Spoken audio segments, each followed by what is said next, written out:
Bonjour Vincent. Et à la une ce matin, cette polémique sur l'arrivée de l'ancien président de la Commission européenne chez Goldman Sachs.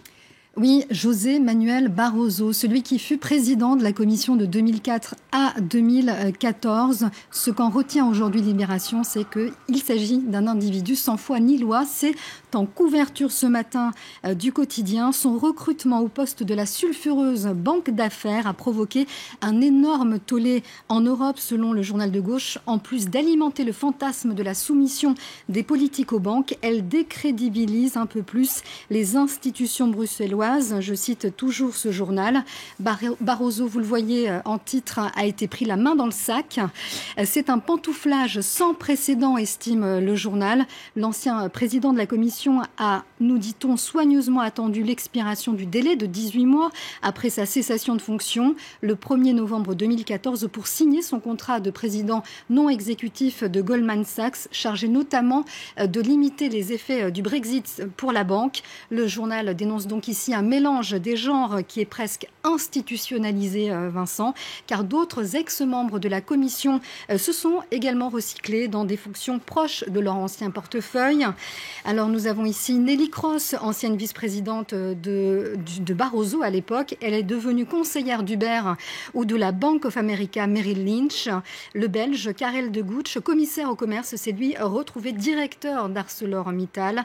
Alors le journal, dans son édito, dénonce le cynisme de Manuel Barroso, lui qui a donné une impulsion libérale dogmatique qui a tant fait pour couper l'Europe des peuples. Le cynisme surtout de la banque Goldman Sachs. Elle est en effet accusée de ne pas avoir hésité à spéculer contre Athènes lors de la crise des subprimes et seulement 10 ans après avoir bidonné les comptes publics pour que la Grèce puisse rentrer dans l'euro. C'était en 2001.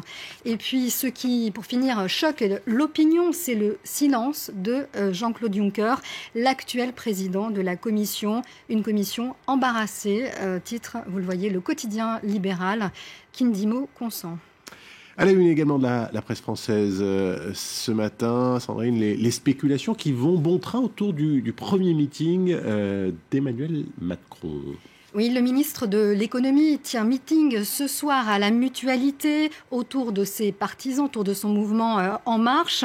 Et pour le Figaro, Emmanuel Macron défie François Hollande car le ministre cache, selon le journal, de moins en moins ses ambitions présidentielles. Il se verrait bien calife à la place du calife, suggère encore le journal de droite, car il fait son 14 juillet avant François Hollande. Il lui grille la priorité, en quelque sorte en voulant faire ailleurs ce meeting. Une démonstration de force.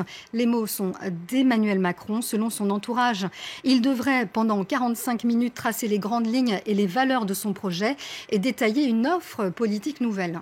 Ouais, mais au-delà de ce discours, il y a en fait une question qui intéresse. Oui, va-t-il annoncer sa sortie ou non du gouvernement ? Va-t-il annoncer sa candidature à la présidentielle de 2017 ? Les journaux ce matin n'y croient pas trop, même si les proches du ministre l'affirment. Il a envie d'y aller, mais il cultive l'ambiguïté. Emmanuel Macron, le journal de gauche, Libération, a tenté, lui, de comprendre ce phénomène Macron. Il est à la rencontre des Français, ceux qui croient en une promesse de renouvellement d'une classe politique discréditée. Ceux-là estiment qu'il serait un bon candidat, parce qu'il est jeune, parce que son profil est atypique, mais il y a ceux qui ne convainc pas, parce qu'il fait trop le buzz ou parce que c'est un produit de l'establishment. Et c'est notamment le cas de Keira, qui est aide-soignante dans une cité à Marseille. Elle s'interroge comment un banquier peut atterrir comme ça en politique. C'est comme si moi, qui suis aide-soignante, je devenais d'un coup anesthésiste juste parce que je me suis bien fait voir dans mon travail. Bref, pour l'humanité, le macronisme, c'est Sarko-compatible. Ici, on a scruté le site internet et au vu, je cite le quotidien communiste, au vu des valeurs développées, difficile de refuser l'adhésion d'un militant PS, d'un militant républicain ou même d'un militant Front National, pour qui se souvient de la mandature de Sarkozy, poursuit le journal. Ce message transpartisan a clairement des accents de droite. Et pour terminer, Sandrine, un mot des festivités autour de l'Euro 2016. Oui, la fête, elle s'est surtout prolongée à Lisbonne avec l'accueil des joueurs de la Seleção. Ils ont été accueillis en héros là-bas pour l'humanité. Cette victoire l'est à plus d'un titre au Portugal. Elle sonne comme un pied de nez à une Europe du Nord un peu hautaine, dit le journal. Des saillies revanchardes contre la France ont notamment été entendues dans les rues, dans la capitale, mais elles signent, nous dit le journal, un ras-le-bol, celui d'être méprisé par le nord de l'Europe, d'être considéré, je cite, comme des sous-européens, étiquetés concierges et maçons, dociles et exploitables à merci.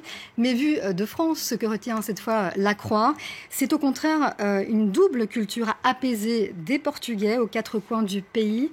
Les 1,5 million de Portugais ont célébré la victoire, sourire aux lèvres et bonne humeur en bandoulière. Cette communauté a réussi le pari, nous dit le journal, de s'intégrer tout en gardant un fort attachement à ses racines.